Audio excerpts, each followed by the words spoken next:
जय श्री गणेश। जय सरस्वती माता। आज का वीडियो है कुछ देना सीखो। आप जब तक कुछ देंगे नहीं, जो पाना आपको, जो चीज़ आपको प्राप्त करनी है, वो जब तक आप देंगे नहीं, इसका मतलब है आप जब तक कोई बीज बीजेंगे नहीं तब तक आपको कुछ प्राप्त नहीं होगा। इसके लिए पहले देना सीखो। जब तक आप देंगे नहीं तब तक आपको कुछ प्राप्त नहीं होगा। उसके लिए मैं आपको कथा सुनाता हूँ। एक किसान था, मेहनत करके, उसके दो लड़के थे। उस दो लड़के तो उस समय सिटी के अंदर 7 रुपये स्क्वायर फुट के हिसाब से जगह मिली, तो वो 70,000 रुपये लगा करके 10,000 स्क्वायर फुट जगह लेके रखी। दोनों लड़कियों को एक काम करते थे। एक लड़का के ऊपर सिखाया, 5वीं क्लास तक सीख सका, क्योंकि गांव के इस अंदर स्कूल प्राइमरी स्कूल तक थी, इसके लिए वो 5वीं तक सीखा। और बड़े लड़के को 2 लड़के थे और छोटे लड़के को एक लड़का और एक लड़की था। कैसा हो गया, जब छोटे लड़के को उसके पिताजी वगैरह गुजर गए, गुजरने के बाद में कोई फैमिली में दोनों भाई रहे और इनकी फैमिली रही। इनकी फैमिली होने के कारण छोटे भाई को समझ में आया कि भाई मैं तो 5वीं तक सीखा, मैं मेरे बच्चों को सिखाने के लिए सिटी के अंदर रहने को जाऊँ। तो उसने क्या किया, वो सिटी में रहने गया, क्योंकि उसके पिताजी का प्लॉट लिया हुआ था 10,000 स्क्वायर फुट का। तो 10,000 स्क्वायर फुट का प्लॉट लेने के कारण उस प्लॉट के अंदर उसने पत्थरों का शेड लगा करके वो गार्डनिंग का काम करने लग गया। और उसकी मिसेज लोगों के घर में बर्तन और धोना वगैरह, साफ सफाई वगैरह करना लग गई। ऐसा करके उन दोनों बच्चों को सिखाने के लिए स्कूल में डाल दिया। इधर पीछे गांव में पीछे जो खेती थी, खेती करने वाला बड़ा भाई, उसको दिमाग में आया कि 10,000 स्क्वायर फुट का प्लॉट है। आज वो पहले पिताजी ने 7 रुपये स्क्वायर फुट से लिया था, आज लाखों करोड़ों रुपए हो गए। वो पूरा प्लॉट खाना चाहता है। उसके दिमाग में पाप आ गया। पाप आने से उसने क्या किया, अपने हिस्से का 5,000 स्क्वायर फुट जमीन, एक जो सिंचाई विभाग का जो अधिकारी है, जो सेकंड दर्जे का अधिकारी है, उसको जगह दे डाली। बोले एक सीनियर अधिकारी, एक सुपर जूनियर अधिकारी। जूनियर अधिकारी को उसने जगह बेच डाला। वो जगह के उसके 1,50,000 यानी 1.5 करोड़ रुपए मिले। वो 1.5 करोड़ रुपए लेकर के गांव चला गया, क्योंकि ज़मीन तो उसने बेच दिया था। वो ज़मीन बेचने के बाद उस पैसों का, उसके जो एक लड़का था, एक सरकारी गवर्नमेंट नौकरी था, और दूसरा जो लड़का प्राइवेट लिमिटेड कंपनी में काम करता था, उसने सोचा कि मेरे लड़के वेले अच्छा काम करते हैं, उनकी शादी हो गई, मेरे को कुछ करने की जरूरत नहीं है।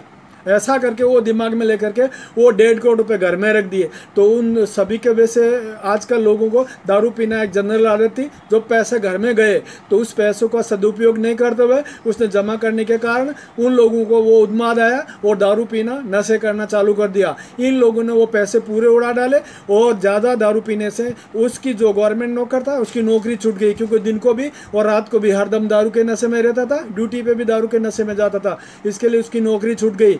दूसरा जो प्राइवेट लिमिटेड में काम करता था कंपनी में, उसका यही हाल हुआ, यानी वो दोनों लड़के बेकार हो गए। वो जो पैसा संचित कर्मों के हिसाब से उनको मिला था, जो पिताजी की मेहनत का था, खाली 35,000 का उनको 1.5 करोड़ रुपए मिले, क्योंकि कालांतर के अंदर वहाँ पे वो जो एरिया पब्लिक के अंदर आ गया। पब्लिक एरिया होने के कारण उसके रेट बहुत चले गए। तो बहुत पैसे मिलने के कारण उन पैसों का उसने सदुपयोग नहीं किया और उन पैसों के अंदर कुछ धर्म कार्य नहीं किया। उस पैसों का उसने कोई प्रॉपर्टी वगैरह नहीं लिया, किसी भी प्रकार का नहीं करते हुए घर में रखने के कारण वो पूरे के पूरे पैसे एक खर्च हो गए और पूरी फैमिली को बर्बाद कर दिया। इसका मतलब ये है कि जब भी आपके पास वो संचित कर्म से जो मिलता है उसका यदि आप सही सदुपयोग नहीं करेंगे या देना नहीं सीखेंगे तो आपका उसको सदुपयोग नहीं होगा। आपकी बच्चों की और आपके घर की पूरी फैमिली बर्बाद कर देगा। ये फैमिली बर्बाद हो गई। इधर जो छोटा भाई सिटी के अंदर रहता था, उसके पास में जो जूनियर सिंचाई विभाग का अधिकारी रहता था, उसका जो सीनियर अधिकारी, ये लोग सिंचाई विभाग में काम करने के कारण इनको बहुत रिश्वत वगैरह मिलती थी। अच्छी रिश्वत मिलने के कारण अच्छा उनका प्रॉपर्टी वगैरह बहुत कुछ हो गया। अरबों की प्रॉपर्टी इकट्ठा करने के कारण उसका एक लड़का और 2 लड़की थी।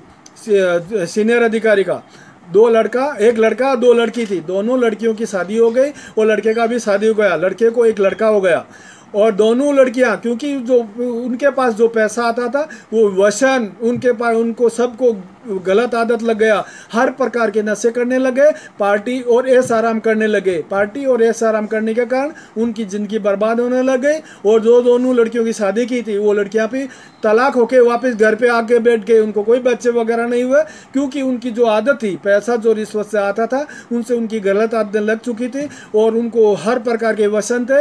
वो जो पैसा संचित कर्मों के हिसाब से मिला, उसका सही सदुपयोग नहीं होने से उनके जो पैसा ऐश आराम में, यानी जो व्यसन, वासना और लड़की और उसकी माँ को, दोनों को बोलता ना, जो इनको गलत आदत लग गया, गलत आदत लगने से घर बर्बाद होने के कारण उनको बहुत कुछ घर में बर्बादी का काम हो गया।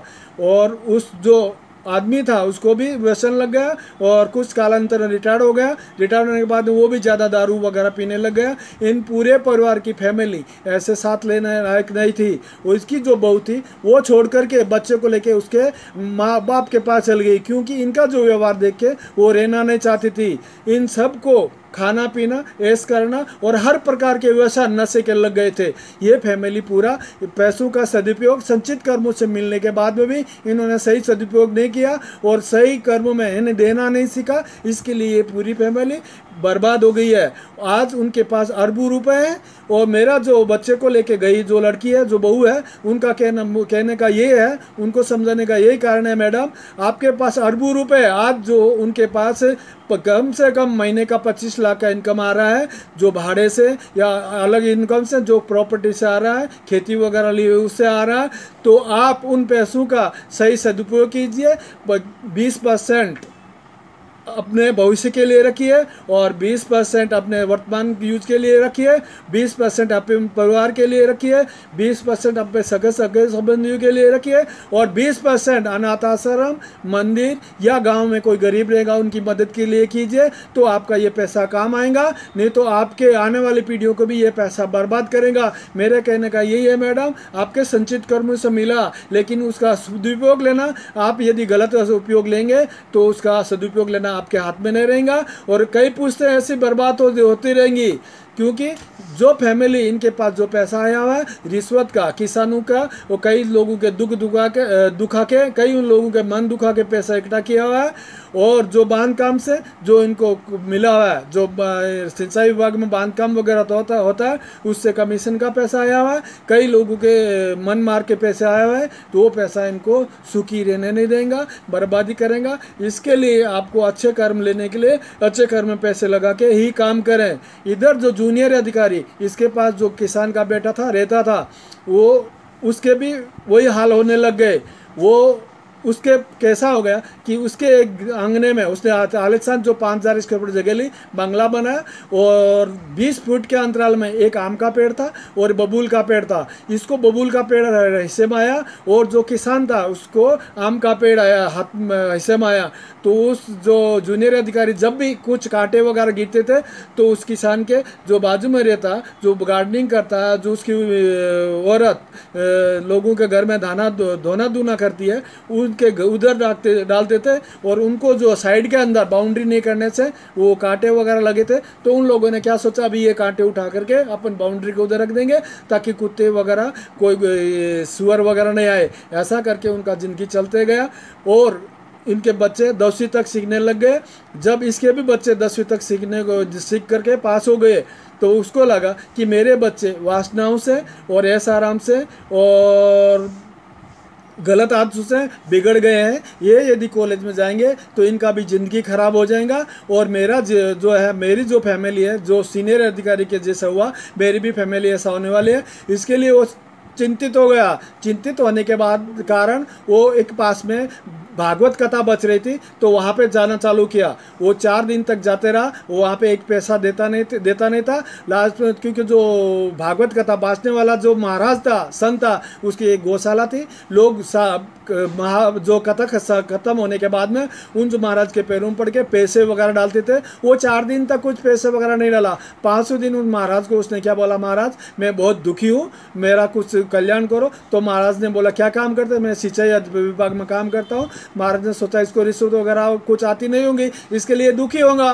तो ऐसा करके उस महाराज ने क्या किया, वो बोला कि भाई तुम देना सीखो, जब तक तुम देना नहीं सीखेंगे जो तुम्हें चाहिए वो देना सीखो, तभी तुम्हारे को मिलेगा। तो वो घर आने के बाद में उसने सोचा भाई महाराज ने बोला देना सीखो, ये पेड़ कांटे का पेड़ है, मेरे पड़ोसी को डुक्कर वगैरह आते हैं, जो ये सुअर वगैरह आते हैं, कुत्ते वगैरह उसके बाउंड्री में घुसते हैं, उसको बोलता हूँ ये पेड़ काट करके उधर उस बाउंड्री में लगा दे, तो ऐसा करके ताकि इसका तो भला हो, मैं देना सीखेगा तब मुझे मिलेगा। ऐसा करके पड़ोसी में जो किसान का बेटा था उसको बोल करके बोला भाई ये जो बबूल का पेड़ है तुम काट करके तुम्हारी सीमा में हद के बाउंड्री के उधर लगा दो, ताकि कुत्ते और सुअर नहीं आए और आपके घर का सत्यानाश नहीं करे। तो ऐसा करने के कारण वो किसान के बेटे ने वो जो पेड़ काट करके उधर सब तरह से उसको सीमाओं पर लगा दिया, लगाने का ताकि कुत्ते वगैरह नहीं आए, उसने बाउंड्री बना दिया। बाउंड्री बनाने के कारण उसको बहुत सेफ्टी महसूस हुई, उसको सुकून महसूस हुआ। सुकून महसूस होने के बाद का उस समय का सीज़न था, आम का सीज़न था, तो उस पेड़ से उसने 10 किलो आम तोड़ करके उस पड़ोसी को जो जूनियर अधिकारी था उसके घर दिए। तो जब वो आम उसको मिले तो उसको सुकून मिला। क्यों मिला? क्योंकि वो जो पेड़ काटने के कारण उसको सुकून मिलने से जब छठे दिन वो महाराज के उधर भागवत कथा में गया तो उसने सोचा कि भाई मैंने देना सीखा दिया तो आज मेरे को सुकून की नींद आ रही और मेरे को सब कुछ अच्छा लग रहा है। ऐसा करके मैं महाराज के वहाँ पे 1,000 रुपये देना सीखता हूँ, यानी देना हूँ। तो उसने 1,000 रुपये दिए। तो महाराज ने सोचा आज 4-5 दिन तक कुछ दिया नहीं है, आज इसने 1,000 रुपये दिया है, मेरे लिए गौशाला में काम आएगा, इसको पैसों की जरूरत होगी, इसके लिए मैंने इसको बोला जो है कुछ जो तुम्हें चाहिए वो देना सीखो। इसके लिए उसने देना सीखा है, तो आज का भला हो जाएगा। ऐसा करके महाराज ने भी उसको दुआएं दी। और जब भागवत सप्ताह खत्म हुआ 7वें दिन, उस समय भी उसी दिन भी वो महाराज के पैर पीट करके और 1,000 रुपये दिए। ऐसा करके उसके अंदर मन में सत्य विचार आने लग गए। अच्छे विचार आने के कारण उसको क्या हुआ उस विचार में कि देना सीखो। तो उसने सोचा कि भी मेरे पड़ोसी है उसके बच्चे 10वीं सीख गए उसको, और मेरे भी लड़के 10वीं सीख रहे हैं, 10वीं नहीं कॉलेज में जाने वाले 10वीं सीख गए, दोनों के अच्छे। और पड़ोसी के लड़का और लड़की बहुत अच्छे हैं और गुणवादी है और सदाचारी है। इसके लिए इनके साथ में मेरे बच्चों को भी मैं कॉलेज में डाल देता हूँ। उसको तो पड़ोसी को बुला के पूछा, क्योंकि वो आम वगैरह देने से पहचान वगैरह अच्छा हो गया था। तो उसको पूछा भाई तुम बच्चों को क्या कराने वाले? तो उसने बोला भाई मेरी तो हिम्मत है नहीं पढ़ाने की कॉलेज में, अभी मैं बच्चों को मैंने यही बोला तुम तुम्हारे हिसाब से पढ़ो और तुम तुम्हारा सब काम करो, कमाओ और सीखो, मुझे उसका कोई ऑब्जेक्शन नहीं है। तो मैं मेरे आगे कॉलेज में बच्चों को नहीं पढ़ा सकता। तो उसके विचार में आया कि मेरे बच्चे बिगड़े हुए हैं, वासन है, हर प्रकार के शौक है, तो इसके लिए मैं इनके बच्चों को इनके साथ में पढ़ाएंगा तो मेरे बच्चे भी सुधर जाएंगे। ऐसा करके उसने उसको बोला मैं तेरे बच्चों को कॉलेज में पढ़ाता हूँ, जो भी खर्चा होगा सब खर्चा मैं करेंगे और मेरी गाड़ी में बच्चे आएंगे, साथ में जाएंगे, साथ में आएंगे। ऐसा करके उन बच्चों को उसने कॉलेज में डाल दिया। और खुद के बच्चे और उसके दोनों को बच्चे, यानी एक लड़का एक लड़की, इसका और एक लड़का है कि इसका यानी खुद का और उसका, दोनों यानी चारों एक ही गाड़ी में कॉलेज जाते थे और कॉलेज आते थे। यानी कुछ दिनों तक उन लड़कों का अनबन रहा, क्योंकि दोनों के स्वभाव व्यवहार के अंदर फर्क था। तो धीरे धीरे जो जूनियर अधिकारी के लड़के थे वो सीनियर अधिकारी के हिस्से बच्चों के साथ में रह बिगड़े हुए थे। बिगड़े होने के कारण तो जब इनके साथ रहे तो उनका भी सदाचार से और व्यवहार से धीरे धीरे बदल होने लग गया, उनके अंदर अच्छी सीख आने लग गई। जब इस जूनियर अधिकारी को समझा कि मेरे बच्चों के अंदर अच्छे व्यवहार आने लग गए तो अभी ये अच्छी तरह से चल रहे हैं, अच्छे सीख रहे हैं, इसके लिए यानी मैंने देना सीखा, तभी मेरे बच्चे भी सुधरने लग गए। क्योंकि जब पड़ोसी के बच्चे सुधरे हुए उसके साथ में लेकर गए, मेरे भी बच्चे सुधर गए हैं, मेरा कुछ अच्छा हो रहा है। तो उसने सोचा अभी मेरे घर में क्या तकलीफ है। उसकी बीवी की आदतें गलत थी, क्योंकि उनके पास गलत पैसा आता था, पार्टियां वगैरह ऐसा करते थे, बच्चे भी करते थे, उसकी बीवी भी करती थी, हर चीज़ में खाओ पियो मजा करो, ऐसा उनका चल रहा था। जब उसको लगा कि मेरी बीवी की आदत गलत है तो मैं अभी क्या करूं, तो उसने देखा पड़ोसी के घर पत्रे का शेड है, बेचारे के पास संडास बाथरूम वगैरह कुछ बनाया हुआ नहीं है, इसके लिए उसको 2 रूम और हॉल एक किचन ऐसा करके उसको बना के सिंगल बना के दे दिया। क्योंकि उसके पास पैसा बहुत था, अधिकारी थे, रिश्वत वगैरह बहुत आती थी। तो वो ऐसा देने के बाद में जब उसकी बीवी भी सुधरने लग गई, उसको लगा कि मैंने इसका घर अच्छा किया, इसी घर में सुख शांति आ गई है, इसके लिए आज मेरे घर मेरे बीवी और बच्चे सुधर गए, मैंने देना सीखा। यानी महाराज जी ने जो कहा वो भी सही कहा था, जो तुम्हें जो चाहिए वो देना सीखो, वो तुम्हें मिलेगा। तो मैंने इनके लिए घर बनाया, तो मेरा घर आज सुख शांति से चल रहा। कालांतर में क्या हो गया, वो बच्चे साथ में कॉलेज सीखते सीखते इंजीनियर पास हो गए। इंजीनियर पास होने के बाद में इनका आपस में लव हो गया, इसका लड़का इसका लड़की, यानी दोनों का आपस में, यानी दोनों लड़के लड़कियों, इसके भी दोनों लड़के लड़की आपस में प्यार करने लगे। तो उसका लगा भाई अब ये दोनों आपस में प्यार करते हैं, इसके बच्चे अच्छे हैं, खानदानी है और शरीफ है, ईमानदार व्यवहारिक है, यदि मैं मेरे बच्चों के साथ में मैं शादी करेंगा तो मैं मेरे घर का भी उद्धार हो जाएगा। तो उस का क्या हो गया, उस समय वो इंजीनियर थे, इंजीनियरिंग के कारण से उनका ये सोच कर उन साथ में शादी करा दिया। शादी कराने के बाद में वो सोचा भाई इनको कुछ तो भी काम चाहिए, काम नहीं होगा तो फ़ायदा नहीं है, क्योंकि आपस में दोनों मियाँ बीवी बन गए, क्योंकि किसान का लड़का और जो जूनियर अधिकारी था उसकी लड़की, और जूनियर अधिकारी लड़का और जो किसान के लड़के का जो लड़का था उसका लड़की, ऐसा करके शादी कर दिया। तो उनको कुछ काम चाहिए, तो उसने क्या किया, पैसा बहुत था, तो इंजीनियर थे, चारों बच्चे इंजीनियर होने से उनको एक फैक्ट्री डाला के दिया। फैक्ट्री डालने के कारण किसान के लड़के ने मेहनत करके बहुत अच्छी मेहनत कर फैक्ट्री को बढ़ाया। फैक्ट्री के बढ़ाने के बाद में एक फैक्ट्री और लिया उन्होंने मिल करके, अच्छा काम चला। तब उसको जूनियर अधिकारी को लगा कि ये तो बहुत मेहनती करके एक फैक्ट्री का 2 फैक्ट्री का डाला, तो ये मेरी लड़की इसके घर में दी हुई है, तो मैं ऐसा करता हूँ एक फैक्ट्री इसी को ही दे देता हूँ, क्योंकि इसकी मेहनत का नतीजा।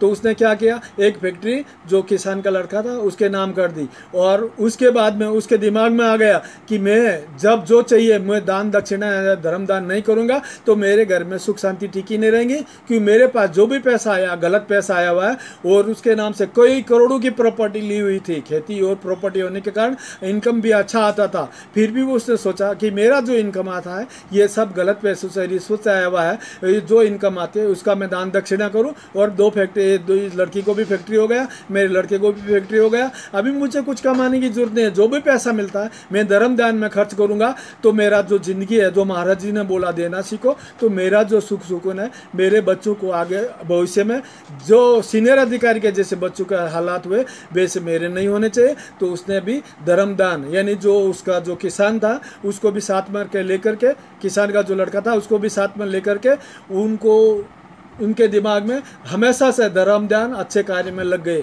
अच्छे कार्य करने के कारण उनकी फैमिली वेल और सेटल्ड, बहुत टॉप के कार्यों में अच्छे हो गया। तो कालांतर के बाद में जब वो जूनियर अधिकारी रिटायर हुआ तो उसको जो पैसा मिला तो उनके दिमाग में आया भाई मेरे पास प्रॉपर्टी बहुत है, तो मैं प्रॉपर्टी बेचने से अच्छा मैं कंस्ट्रक्शन का काम करूं। जब उन्होंने कंस्ट्रक्शन का काम किया तो चारों लड़के लड़की जो मिलकर के जूनियर ये इंजीनियर पास किए हुए थे, तो उनको मिल करके उन्होंने एक कंस्ट्रक्शन का काम किया। तो कंस्ट्रक्शन का काम इतना बड़ा, नोटबंदी होने के बाद में भी अच्छा काम चल रहा है, और जीएसटी लगने के बाद में, इतना मंदी होने के बाद में भी आज के टाइम पे उनका सबसे टॉप का काम चल रहा है।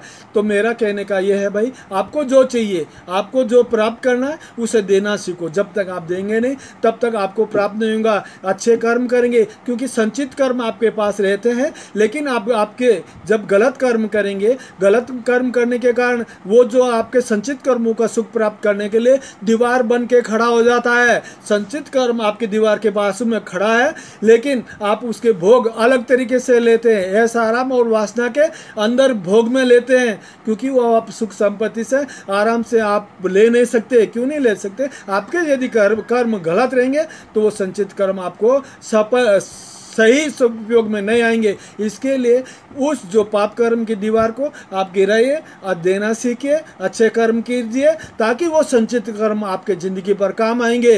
क्योंकि संचित कर्म होने के बाद में भी उसका सही उपयोग में लेना वो आपके हाथ में है। वर्तमान के जो कर्म रहते वही कर्म आपकी जो पाप कर्म रहेंगे वो दीवार बन जाती है संचित कर्मों को भोगने के लिए। इसके लिए पाप कर्मों से दूर होकर के अच्छे कर्म कीजिए, ईमानदारी से काम कीजिए, मेहनत कीजिए, तो ही आपके संचित कर्मों का भोग होगा। जब तक आप देना नहीं सीखेंगे, धर्मदान नहीं करेंगे, आप पुण्य कर्म नहीं करेंगे, तो आपके घर में सुख शांति नहीं होंगी। क्योंकि आपके संचित कर्मों से सब कुछ मिला है, रिश्वत से मिला है, किसी मार्ग से मिला है, आपको मिला है, तो उसको अच्छा कर्म करने से ही वो पैसा पक्का होता है। जब तक आप पक्का नहीं कर पाएंगे तब तक आपके घर में सुख शांति नहीं रहेंगी। इसके लिए मेरा कहने का भाई यही है, सब लोगों को आप देना सीखिए, जो प्राप्त करना वही देंगे, वही आपको मिलेगा। जय श्री राम। ये वीडियो लाइक कीजिए, सब्सक्राइब कीजिए और शेयर कीजिए।